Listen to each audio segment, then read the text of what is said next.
All right, good evening. Welcome to Politics and Prose bookstore. My name's Rich. I'm a bookseller here.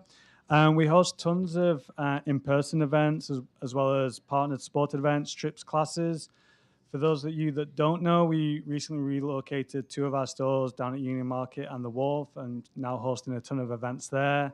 So please check out the calendar to see what we've got going on. I'm just going to run over a couple of things before we get started today. The first being if you've not silenced your cell phone, if you can silence it, turn it off so we don't disrupt the event. And then we'll get to the point where we'll have a Q&A, and we have a standing microphone in front of this pillar here. So if you can line up to the right of the pillar, speak into the microphone. We are recording the event, so we want to hear it on the recording, as well as everyone else hear the question as well. If you've not already purchased the book, you can do so down at the register, and then we'll have a sign-in up here at this table. Again, we'll ask you to line up to the right of the pillar, and we'll come by and ask for personalizations just to speed things up a bit. All right, so we're very excited to be welcoming Kevin Barry. He is the author of the novels Nightboat to Tangier, Beetlebone, and City of Bohane, as well as the three-story collections That Old Country Music, There Are Little Kingdoms, and Dark Lies the Island. His stories and essays have appeared in The New Yorker, Granta, and elsewhere, and he has also worked as a playwright and a screenwriter. He is an author that can seemingly put his hand to anything, from John Lennon to dystopia, and now in his new book, Butte, Montana. In The Heart in Winter, Barry takes on the Western genre and tackles tropes of taverns, outlaws, and the Wild West with his own unique literary voice. He fills this hinterland with unruly characters from Ireland and the UK, putting his own spin on a well-trodden path. So before Kevin comes on, just let you know, this event is in partnership with Solas Nua, an arts organization dedicated to contemporary Irish arts. And I'm just going to hand over to Mary quickly, tell you a bit about that, and then she'll introduce Kevin, and then we'll get started.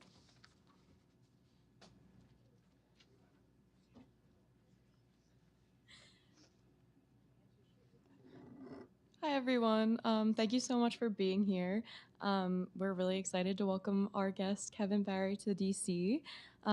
If you don't know us already, we're Solas Nua, which means new light in Irish. We're a contemporary nonprofit arts organization. So our goal is to bring the absolute best of new Irish arts to the United States and really focus on platforming Irish artists' voices here through events like this with authors and poets, readings, talkbacks, but also our annual film festival, the Capital Irish Film Festival in Silver Spring. We have two major theater runs in the spring and fall as well in local venues throughout the DMV. But we really are a multidisciplinary organization. We do it all. We program theater, film, literature, music, visual art exhibits, you name it. So thank you for supporting us and being here. And we really appreciate all of our dedicated audiences and welcoming Kevin Barry.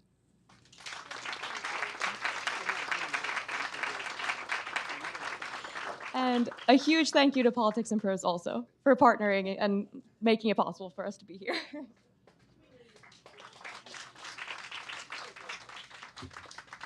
Thank you to Rich and thank you to Mary. This is the new book, so we'll go in at the top. We'll take it from the start.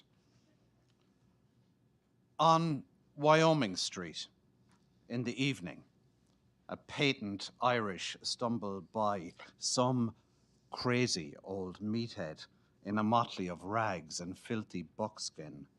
Wild tufts of hair sticking out the ears, the eyes burning now like hot stars, now clamped shut in a kind of ecstasy, and he lurched and tottered on broken boots like a nightmare overgrown child, like some massive, obliterated Egypt child. And he sang out his wares in a sweet, clear lilting.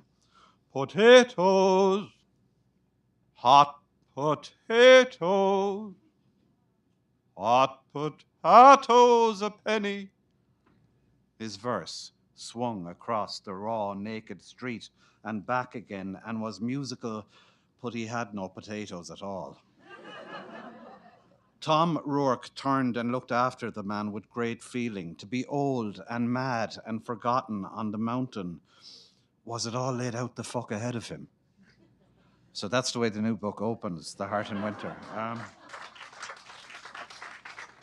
So this is it's my seventh book of fiction. It's my fourth novel, and as Rich was saying there, and there's been three books of stories, but this was actually the first one that I attempted. In the summer of 1999, I was a very, very, very young man in Cork City in Ireland, working as a freelance journalist, and I had one of those classic 29-year-old good hard chats with myself. You know, I said, "Young man, it's time to attend to your prose. It's time to write that novel."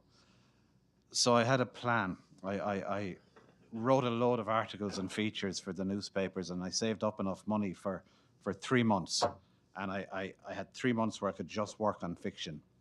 And I bought a little caravan, a tiny little trailer, and put it on a beach down on the coast of County Cork in a place called Allihies, a beautiful place.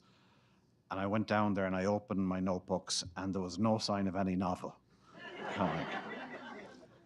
And I started to go for these long, kind of tormented, increasingly bitter walks in the Caha Mountains down around Allihies, thinking, what in the name of Jesus am I going to write a novel about? I'd been telling everyone in Cork I was going out to write a novel, so I had to come up with something. And one day I went past the old abandoned copper mines up behind Allihies village. I thought, all right, yeah, I knew a little about them. I knew they had played out in the late 1800s, and I started to research it a bit. And this was almost in the age before the internet, so it was in libraries and archives I was researching it. And I discovered that all the miners in County Cork had moved en masse almost to Butte, Montana. North America was being electrified, and there was a rush on copper, and there was great money to be made in Butte, and they all went out there. And by 1891, there were 10,000 Irish miners in Butte out of a population of 30,000. So it was the most Irish city by proportion in the US. And in the way of young Irishmen, when they went away from home, they lost the run of themselves completely. And they fell into all sorts of dangerous pursuits. So I said to myself, this is actually a great, great world for me. It's a Western, but with Cork accents. And I'm going to be able to write this one. All I need to do is get to Butte, Montana. So it was my first trip to the United States was in October '99. I flew to Seattle, and I got on a Greyhound bus for about 17 hours out to Butte. And every glorious nut job and maniac in the Pacific Northwest was on the bus to Montana. And I was thinking, this novel is going to write itself. You know, I'm getting glorious material all the way. But I went out there, and you know, the city is still very proud of its Irish heritage. So when you show up with an actual Irish accent, you're very quickly embraced into the heart of the town. And they were really nice to me, and they were very kind, and they fed me and brought me drinking and sort of into the library. And I was getting box loads of books of letters that Irish miners had sent home in the 1890s, and I was seeing photographs, and I was listening to recordings, and I had amazing material for a novel. And I went back to Cork and wrote about 120,000 words, and it's all in a box under a bed in County Sligo in the spare room. I'm afraid to even look at it. I knew it wasn't working, even when I was writing it. I knew that it was dead on the page. I had great atmosphere and texture for this story, but I didn't have the characters yet. And they took another 22 years pretty much to appear. You know, it was late in the pandemic, towards the end of 21. And I was walking in the woods one day at home in County Sligo, and I said to myself, I was kind of shopping around for the next novel in my head, and I said, if you're in the woods, you're in a Western, if you have a bit of imagination, you know, just have to squint a bit. And I kind of saw then a vision in my mind's eye of a young man and a young woman on a horse riding double. And I thought, if they're riding double, they're in trouble. They need to get out of someplace quick. And I thought, what if it's Butte, Montana in 1891? I know all about that place. So that was it. The characters had appeared. And I knew they were a pair of runaway lovers called Tom and Polly. And I knew they were in Butte, Montana. And very quickly then I wrote the novel in about 10 or 11 months. And I had a ball with it, I must say. I had really great fun with this book. I'm going to read two short little extracts to give you a little bit about Tom and then a little of Polly. Tom Rourke is not by coincidence, he's also a 29-year-old Irishman when we meet him here, but it's 1891. He's a disaster of a young man. He's a drinker and he's a doper, and he's always in the brothels, and he's always fallen into scrapes, and he's always in trouble. He fancies himself a kind of a ballad-maker, a poet, and also a kind of an outlaw, but he's really going nowhere fast. As we meet him at the book, as the book starts, he's been in the bars and he's been in the brothels, and he's lost his faith in God, and he's been in a fight, and he's had his knife taken off him, and he's found his faith in God again, and he's been to the dope house, and it's still only page 11, I think, that we're on. And he's looking in to another premises. All the bars and everything named in the book existed in Butte in the 1890s. Tom Rourke looked in at the Board of Trade again. He took a slow, recuperative bottle of stout. He was dissatisfied with the ambience. Too many Irish. There were by now 10,000 Hibernian to the town, and they had the place fucking destroyed.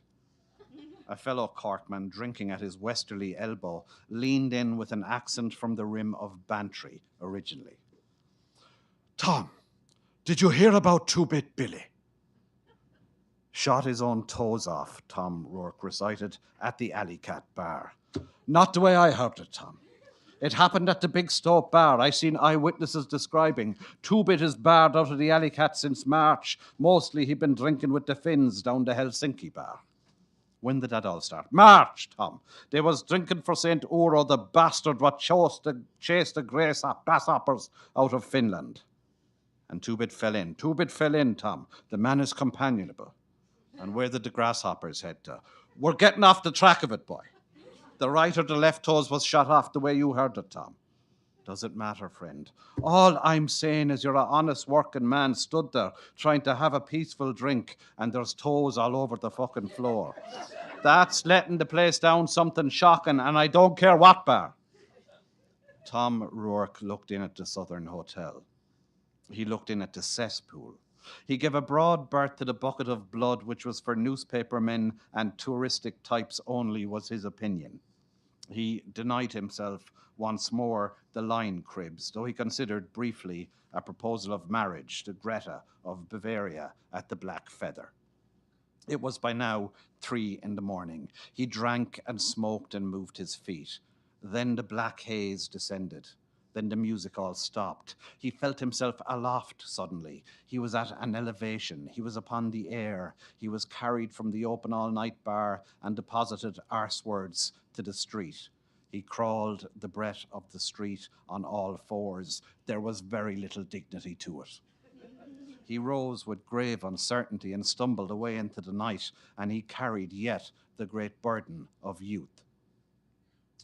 He lost his faith in God again around 4:30 in the morning. Now he believed in everything else instead. He believed in spells and enchantments. He believed for sure he could put a spell on this horse. He clamped one eye shut to keep the horse in focus, but she danced about madly before him, a nervous animal of golden aura. It was mostly Palomino in her. She kicked at the frozen hard ground, and a petulance of tiny stars flew up in sparks. "Go handy," he said, "wouldn't you? My head is fucking opening here." The moon was near and pale at 3/4. It showed over the east ridge wanly. There was a witching in its blue, milky light. The horse kicked and whined, and her eyes flared with violence. "No call for that business," he said. He tried to get on his feet for the stance of authority, but failed and slid the wall of some old shanty onto the bone of his butt again. Jesus Christ, the cold would go through you these nights. He looked up at the horse, and the horse looked down at him. She was beautiful and high-bred, and her every muscle shone. "Who the fucks are you, anyhow?" he said. The horse quieted at this and relaxed her head to one side and stared at him as if she was certain now she had seen him before but couldn't place him. "Tom Rourke," he said. The horse stilled herself utterly and fixed the lashes of a long stare on him, and he was bound. There was wretched pain in her someplace. He rose and wavered on woozy legs. He was operated by an inept puppeteer. He opened a hand to the horse. She flinched and stepped back, but only by a few dancing steps. He was flirting with her now.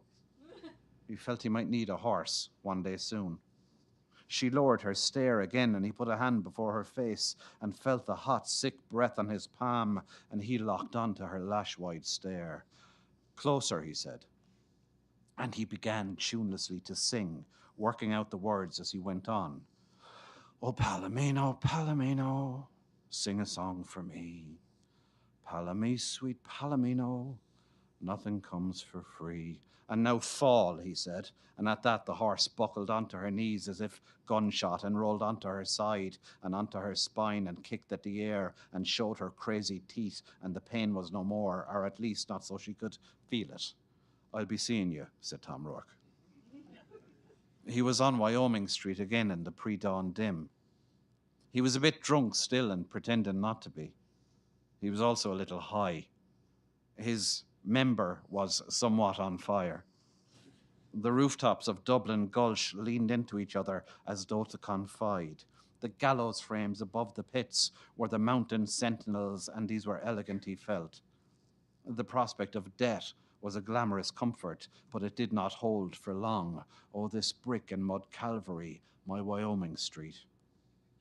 All around him now, the inanimate enlivened. There were faces recessed in the shanty walls. He was rattled at this hour, certainly. He would never go out of an evening no more, but, left alone at night, he grew afraid of the dark. Vows, resolutions. He was 29 years to heaven, and he must never feel this old again. Breath of dawn smoke. Park and Broadway. The winter, it came slowly west. He spoke to God again as he stood at that section and looked down on the world. Can we see him there yet? He told God that he was very proud of him. So Tom's life is about to take a very, very sudden turn the next day. He has kind of a bit of a day job assisting in a photographic studio on Main Street in Butte. It's the time when every little main street in North America suddenly has a photo studio, and very ordinary working class men and women, for the first time in human history, are thinking about their image and how they look, and they're projecting a look onto the world and sending photographs back home to Ireland maybe, or wherever it is. But the next day, a matrimonial portrait is arranged. Captain Harrington of the Mines, an older Irishman, also from Cork, very devout, very religious, arrives in with his new bride, who's been a kind of a mail order arrangement, a young lady called Polly Gillespie. Tom and Polly clap eyes on each other, and that's all she wrote. They decide immediately that this is their destiny, this is their fate. They have no choice but to follow this thing and bring whatever is coming onto them, their destiny and fate. It's also the Rocky Mountains in Butte, and it's a hard town in the 1890s, and you have to make your fun where you can find it, you know? It's like the old Italian saying that sex is the poor man's opera. Whatever you can do to make your fun, you have to do it. And Tom and Polly are quickly making their own theatrics out there. And when the Captain Harrington is working late at night in the mines on the night shift, Tom and Polly knock around the town together and get into all sorts of scrapes and adventures. And one night they decide to go a little bit further out of town. They know a decision is coming soon. In the second chapter of the book now that I read from, we're with Polly Gillespie's point of view. Now, in those times, you could strike west along Granite Street and just keep going and find yourself in the edges of the forest pretty quick, even on foot. And for the first time that night, they walked right out of town. It was like they were on a practice run. She knew they were both thinking it without even saying it. What if we kept going? What if we were to run and never once look back? They were wrapped up in winter coats, but feeling the cold all the same. It was a good, painful cold that made you truly alive at your personal extremities. And the further they climbed into the wood, the more the pressure of their situation seemed to ease off. A little river moved up there and ran in silver through the trees and made its own spooky night music. There were ruins of shacks, old hunting shacks and claim shacks that had never paid out, fall-down premises all hanging loose, planks jutting out like broken elbows and holes in the roofs, night birds that were eerie types, but she did not know the names of birds in the particular. It was said there was vagrants and runaways up there too, but they didn't meet nobody for a while and didn't hear nor see nobody, but somehow they were expecting it, and soon enough they saw a lamp burning up ahead in the dark of night and were drawn to it, moth-like, even though they were a little bit afraid. Turned out it was a dude named of Ding Dong. Ding Dong was so called on account of he'd been the bellhop at the Southern Hotel many a lonesome moon ago, was how he put it, but had turned silly on account of not sleeping at all, and was not fit for the company of humankind no more. Simple as that. Fallen asleep felt to Ding Dong like drowning, he said. So he just quit it all and lived in the wood ever since. Didn't sleep and didn't have to. And there they found him, sat outside an old shack he'd fixed up somewhat, and tell you what, he looked content enough in his way. From the trees, he'd hung some old pans that he'd hit with a stick now and again to make a rough percussion and music out of, but he didn't seem all that bad in terms of silly. Not saying you could walk the man into a bank and open up an account. But they sat with the dude Ding Dong an hour or so and passed a bottle around, and it was companionable. Ding Dong said he could read messages in the sky and in fires. He said he could have an agitated guess at what was coming down the line for folks. You said agitated? Said Polly Gillespie. 'Cause that's how it feels, he cried, and slapped his hands together and got all crinkled up laughing. Tell me more, she said. And this Ding Dong, he said, now look it. There are folks who get certain intimations about what they need to do in their lives. They can feel these intimations like stirrings of the blood, but they can't always make sense of them. They just get drawn to acting out in certain crazy ways, and boy, it's mysterious, he said. Feels like they're acting out under the instruction of the moon and tides. It feels like there ain't no plan or design to it, but there surely is. You just got to learn how to read it right. But whatever intimation you get about your life, you got to follow it through and follow it through and follow it through, cause elsewise nothing's going to make sense ever again. I got intimations coming out the ears, said Polly Gillespie. And the dude called Ding Dong, he turned to them both, all somber then, and he said, now look up yonder. Look up at yonder moon, he said. You may need to look for a while, he said. Look real hard, he said. Fall into it, he said. Fall into the spell of the moon. Now tell me, can you see fires on it? Can you see fires on the moon? And there she was with Tom Rourke, hand in hand, in terrible love, in the dead of night in the forest deep, looking up at the sky, and all at once, yes, sir, absolutely, they could see fires on the moon. Now that there's a sure tell sign, Ding Dong said, that it's come to a time in your lives you need to act. And the dude Ding Dong spoke with this like weird authority. The little river was moving ice already, and long picks of it gleamed like running knives in the dark. They walked on, and further on. It was such a clear night, and all the stars were out. It was very cold. They sat there together in the wood, all huddled up in their coats and shivered, and they were miserable in love, and they held on to each other for a long time out of the need, and they could hear each other breathing. There is no decision, Tom Rourke said. We've just got to be together. And she didn't have to tell him he was right about that. We'll put together a stake, he said, and get ourselves to San Francisco, and no one will find us out there for sure. It's a whole sea of humanity. They put down their coats then and wrapped up in them and slept like the hallowed dead in the cold, cold mountain air. Later, when they woke again, she knew without anything being said that Tom Rourke was still thinking about fires. He turned to her on the fall of that thought exactly. Fires, he said. Butte has always been a town of fires, he said. In Butte, there were places had barely been roofed in against the sky before they went up in flames again. Pyro from the Greek meaning fire, he said. That right there is just one hell of a pyro town. There were places that just draw fires. Butte was one of them. Places where fires get up all the time, unexplained. So how about he was going to burn out his lodging house? The Zagreb was the plan. She listened to him talk it through, tried to make sense of it.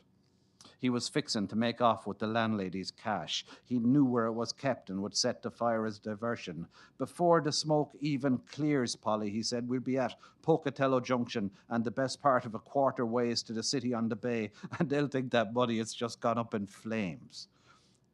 It didn't feel like all that well worked out of a plan to her. She wasn't sure he was thinking straight. Also, the way his voice would change up was a concern. The way his accent would change. It was like he was trying on new versions of himself all the time, as if they was jackets. Sometimes, when he looked at her, she sensed again the dark cloud overhead and the heavy feeling. Later, back at the house, she fixed up a plate of breakfast for Captain Harrington. The light that came through the morning window was grey and begrudging. The long, hard season was settling in fast. She listened as her old husband washed up out back of the house and splashed the cold water and moaned the name of the Lord over and over again, and she knew that a heel turn in her life was coming. There was deep body pain in Harrington's eyes when he sat down to the eggs and links. "You didn't have to get up," he said. She said she was hardly sleeping much anyway, and they looked out together, and a new drift of snow was falling on the uptown like a dirty white mood. "It'll change," he said, "when the children come." When he'd finished, he put away the dishes and said, "I want you to come back to the bed now." He wept again when he was up top of her by way of adornment to the experience. "The pit is a hard life," he said after. "Did you know Tom Rourke was put down the pit when he came over here first? He lasted 3 hours. That night, when Tom Rourke came up the house after dark, scrabbling through the shade of the hour like a furtive elf, he opened back his jacket and shirt and showed her with great excitement a fresh scabbed mark on his breast over the heart where he carved with the tip of a knife the letter P. Yeah, so the motherfucker was crazy and moonshot and out of control, and she loved him even more, and so much she could fucking die, in fact. Inside a week from then, he had indeed set fire to the Zagreb boarding house and made off with an amount of Mama Horvat's capital, summing almost $600 cash money, and with the few belongings and supplies they could manage in a saddle pack, and maybe no more than a few hours until it all got figured out, they were in the same dark wood, on the edge of town, with a stolen palomino. And he was trying to talk reason and a spirit of cooperation into the horse. And it was only at great stubborn length, and with dawn already greying the edges of the scene, that the horse obliged, and they lit out. Thanks.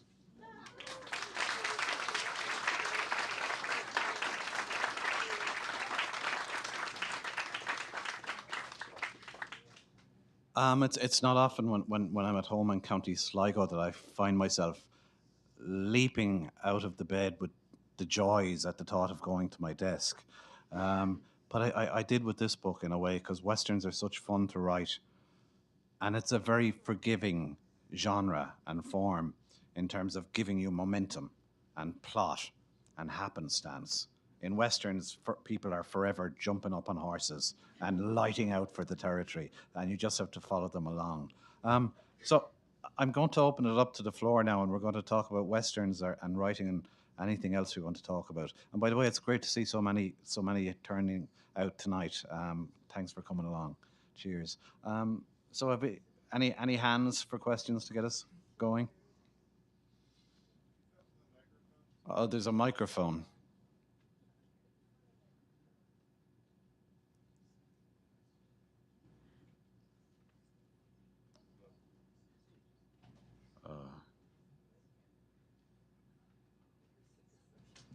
There's a mic. Yeah. Hello. Hi.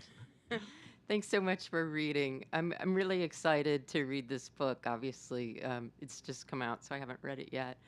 Um, I really loved your novel, City of Bohan, and there are aspects of that that seemed like a little Western, even though it was also kind of sci-fi and gangsterish. And I wondered if you could. I hope that entices people to read it if they haven't read it. I was wondering if you could talk about that novel that was earlier in your career and if you how it influenced you and what you learned, because I have a hunch there might be influences in this novel or maybe different Yeah. riffs, but like some of the themes already to me, they don't seem the same, but they seem like they kind of resonate. Yeah, Thanks. no, I think City of Bohan is absolutely a western in lots of regards, and I think in a way it was kind of my first attempt at this book, because I'd abandoned my Butte, Montana novel. I was trying to invent my own little version of it, in a way, so a crazy little sin city, that was its own world entirely, and like after I pushed that novel aside, I didn't think about it very often. I didn't sort of kind of mourn it for too long. But every now and again, something would put Montana in my mind. I would think, Jesus, that was a great idea, really. And I remember when the glorious television show Deadwood started, about 2006, watching it and immediately loving it and thinking, that's how I could have done my fucking Butte, Montana novel, with a properly profane register that they used in that show. I love the language that the show's writer David Milch brought to it. So yeah, I think when I wrote City of Bohan around 2009, it was kind of an attempt to have another go at this kind of story in a way, and it definitely has a Western feel to it. I had to revisit it not long ago, actually.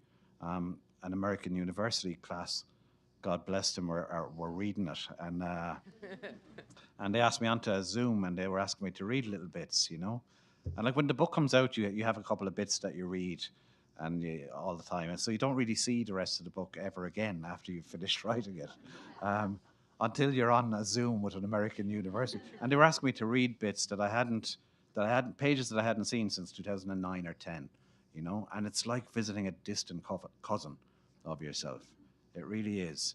I could sense an excitement in the language. I could sense that there was a kind of a vitality and an energy coming off the language. The language is very basically the English language as it's abused in glorious working class communities in Limerick and Cork. And I sense my excitement at the time was it hadn't showed up very much in Irish writing, and I had a lot to play with in that. Um, then you read over bits and they make you recoil in horror from the page. And it felt very much like a first novel in terms of some of its structural engineering, I'd say. I feel like I have more control now when I'm writing a novel. And in fact, always what I'm trying to do um, is I'm trying to achieve a kind of a balance between wildness and control. Novels should have wildness in them and looseness, and should be able to go off in directions, because life is like that and life hovers out of our control all the time. Uh, but there has to be a narrative control in it as well. You have to be steering it and guiding the reader and manipulating the reader all the while, I think. But thanks. Yeah, thanks for the question. Hi. Hi. I know from a couple of pieces I read about the book over the weekend that you were influenced a little bit by Days of Heaven, the movie, and McCabe and Mrs. Miller, and you talk about it as a Western, but these are both sort of anti-Westerns. Yeah. And I wonder, in your conception, looking at the Western and what it means in U.S. culture from Ireland, and then how you think of a Western and what type of Western you imagined when you sat down to write one. Fantastic, thanks. Going back to my teenage years, I was kind of a wannabe cineast, and I would join the kind of local film societies in Limerick City where I lived, at the kind of the art centre, and go to Sunday night films there. And at that age, late teens, kind of discovered a lot of the great American revisionist westerns of the 1970s, films like McCabe and Mrs. Miller and The Missouri Breaks, and Terrence Malick's two kind of neo-westerns, Badlands and Days of Heaven. And what was significant about those two movies is they both have great voiceovers, from Sissy Spacek in Badlands and from the late and wonderful Linda Mance in Days of Heaven. She's the young girl in Days of Heaven. And there's just a beautiful kind of poetry about them, about those voiceovers.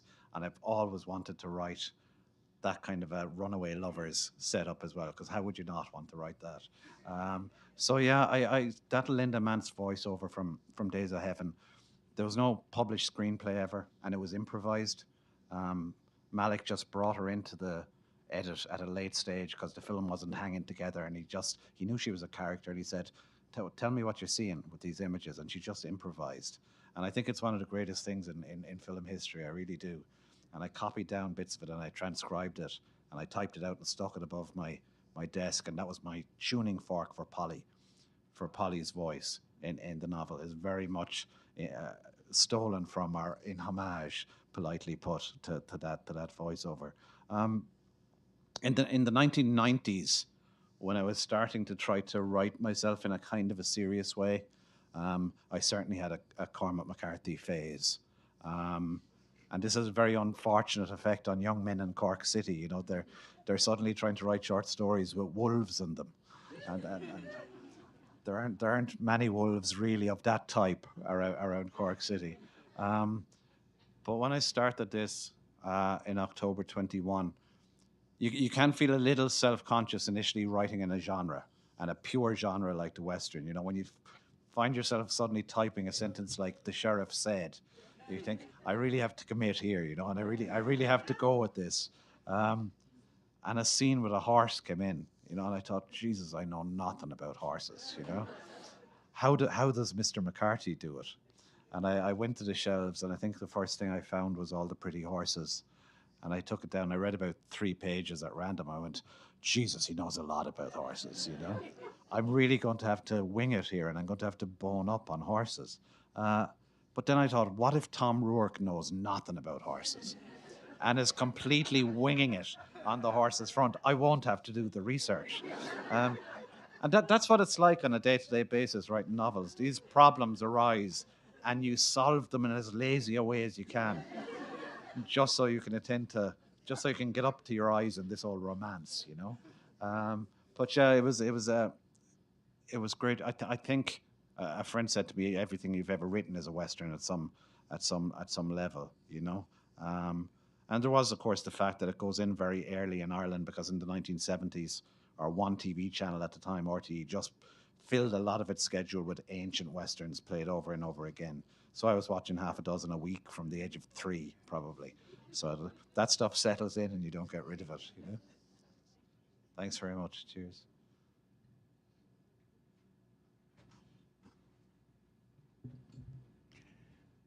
What else do you have hidden in boxes under your bed that we might have to look forward to?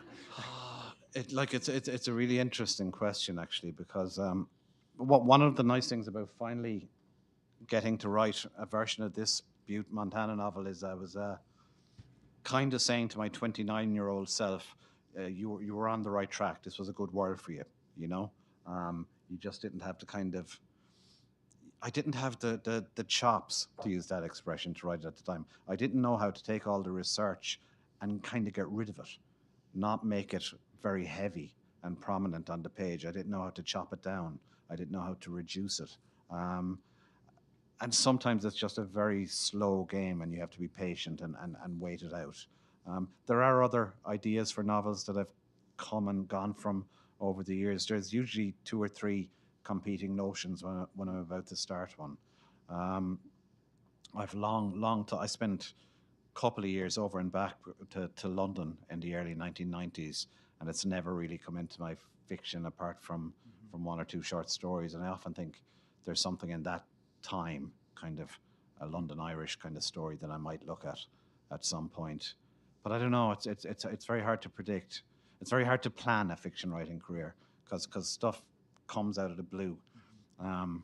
Just before the pandemic, Olivia, my wife, and I spent some time, a few months, in Uruguay, in Montevideo, and there was a great local real estate agent. Obviously, he had Irish heritage. His name was, I think, it was Rodrigo Murphy, And he had a great look. He had this great head of hair, kind of ginger hair, but he had a great sort of Uruguayan look going on. And I thought, if he was a detective, if I had an Irish Uruguayan detective called something like Rodrigo, I could be away in a hack. So that one might happen next as well. But I don't know. It's hard to plan it. It does happen really at the subconscious kind of level, writing fiction. It's like dreaming, you know? It's all these kind of shapes back here that you just try and... The trick of it, like, and it's such a kind of strange and esoteric game and business. It's hard to use a phrase like the trick of it. But the trick of it is to find out what's the right story for your desk for this particular time in your life. What's the one you're ready for? Often when writers are emerging, when fiction writers are starting off, ambition and ability aren't in perfect balance. You know, you're often trying to write these vast novels that you're years away from having the skills to do, you know, and it can take a lot of resetting before you kind of hit on your material. Yeah. Thanks. Thank you. Thanks. So to follow on from that, I wonder if you can talk about your career in nonfiction and journalism and how that influences you, your fiction career. And, you know, do you have concerns? Journalism has been so decimated the last decade or so. So fewer positions in journalism for people to write to get their chops. You know, do you have concerns about that having an impact on fiction in the decades going forward? Yeah. Like my way into writing books, my background is spectacularly old-fashioned now, in that I started off as a cub reporter, as a trainee reporter on the local city paper in Limerick, where I grew up. And it's actually great. It's great training for a writer to do courthouses and to do council meetings and all of that stuff. And actually, when I was writing City of Bohan many years later, I felt a lot of my research was done in Limerick District Court in the late 1980s, you know. Writing journalism, it takes a lot of the preciousness out of the idea of writing. You realize you can always do it. You can always get words down on the page. You don't have to be in an especially inspired condition. And it gets you out of the house and it gets you talking to people, and I really miss that about it. I was a journalist for a long time before I started to publish fiction. I've made a living as a freelance writer of one stripe or another since I was 19, you know, since I was 19 or 20, and that's a source of pride to me, actually. It's a great independent life.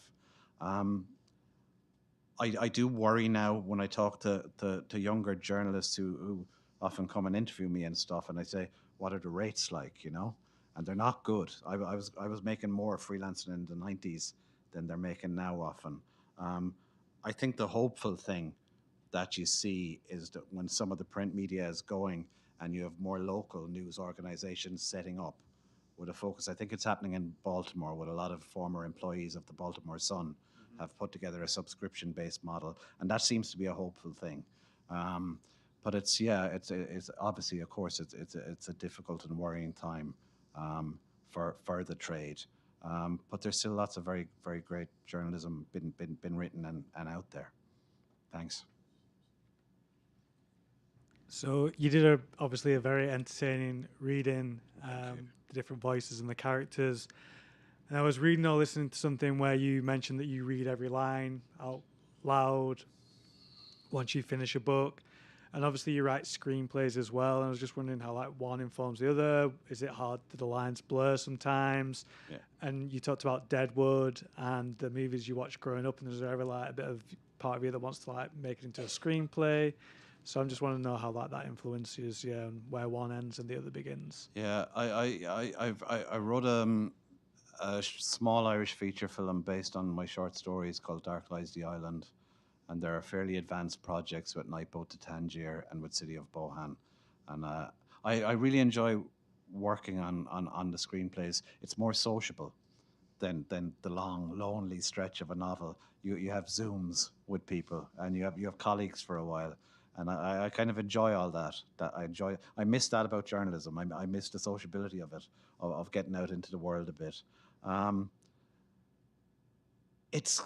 it can be slightly dull work in a funny way, writing screenplays, especially if you're adapting your own novel because you know everything that's coming. Um, and I feel like I'm at about 80% of capacity when I'm writing in the screenplay form, but I do enjoy it. And a mysterious thing happens, I think. Working in one form can suddenly improve you in another, you know? And you start to see when you think screenplays are very kind of, you're building a little machine that has to work in three parts and in three acts. And it's kind of, you learn a lot about how much scaffolding you can take away from a story. And it's certainly had a big influence, I think, on the way I write novels. I'm very interested in taking away a lot of the traditional furniture of a novel and making it a shorter experience and a more intense experience. I love the idea of a 200-pager that you can sit on the couch with and turn off all the devices and just get trapped in this extremely intense world. And it's a qualitatively different experience from watching some bullshit on Netflix, you know? And I think if you're going to present me with a 650-page novel, you'd better be Hilary Mantel, you know? So I am inclined to write short. But yeah, I like to move between the two, and I attempt to write stage plays and stuff as well, and short stories. But it's very interesting the way one feeds another.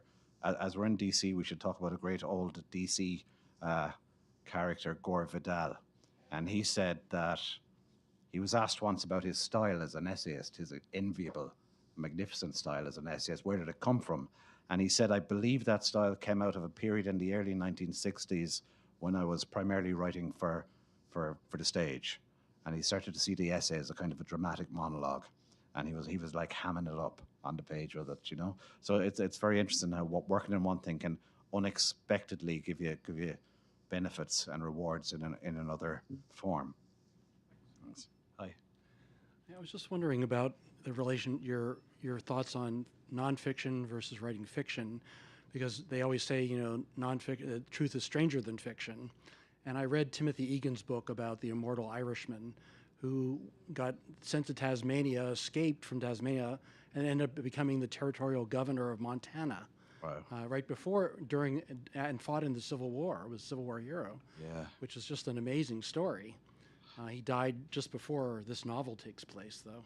It's a really interesting question. Thanks. Sometimes you come across things, events, little images in life that you think, I have to get this into a story or something, and it almost never works.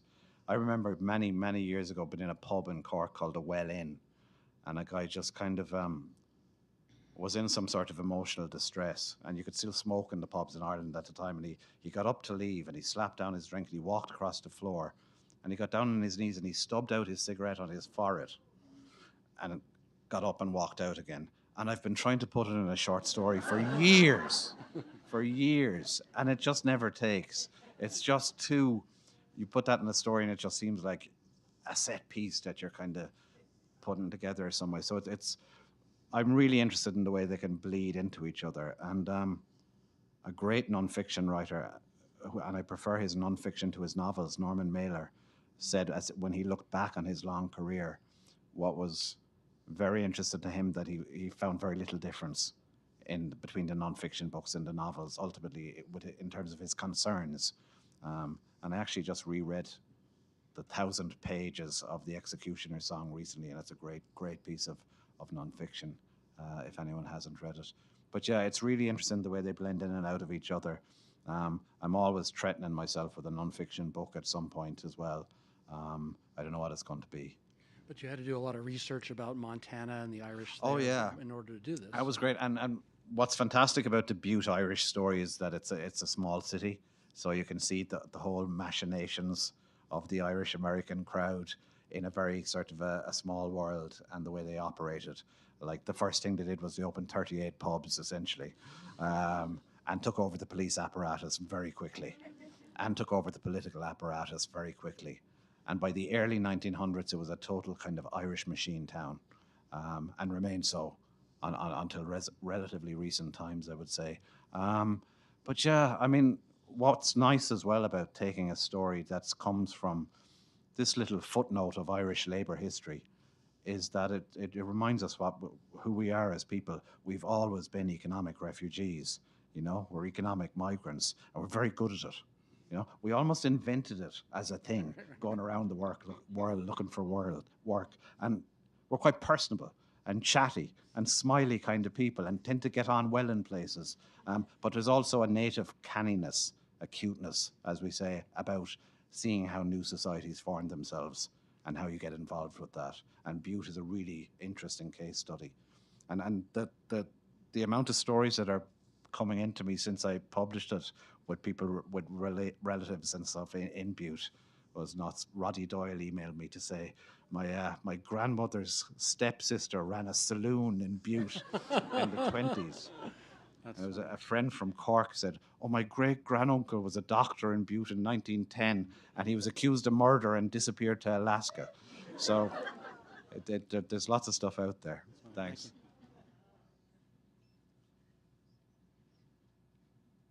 Any more questions? Any more? All right. On that note, then, we'll have a round of applause for Kevin, please. Thank you very much.